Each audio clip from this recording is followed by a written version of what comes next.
رسالة ملي إلى ناصر الخليفي، يعني بُص أنت عزمت كل الموظفين بتوع باريس سان جيرمان، ما عندكش كرسي زيادة، كرسي اعزمني أنا كمان يعني، أنا عارف إنك مش هتشوفني وأكيد أنا مش مهم بالنسبة لك، ما طب بس ما تعزمني، يعني أنا قاعد أتفرج على الماتش، أنا راجل مشجع باريس سان جيرمان، يعني أنا باشجع باريس أنا أهو موجود أهو، بعد إذنك اعزمني يعني، يعني خليك حلو كده، ترد عليَّ كده وكلمني، أنت راجل ملياردير وأنا راجل الحمد لله والشكر لله على أي حال يعني، يعني اديني حاجه يعني، اديني تيكت، طلع لي شنجن، انا عايز شنجن اجي لك بقى اقول لك طلع لي الشنجن، بس طلع لي الشنجن والتيكت وانا هاجي لوحدي هقعد في الشارع عادي، بس هاتني معاك يعني،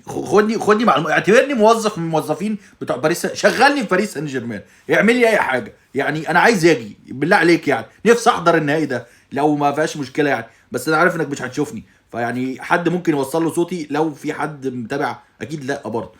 مش عارف.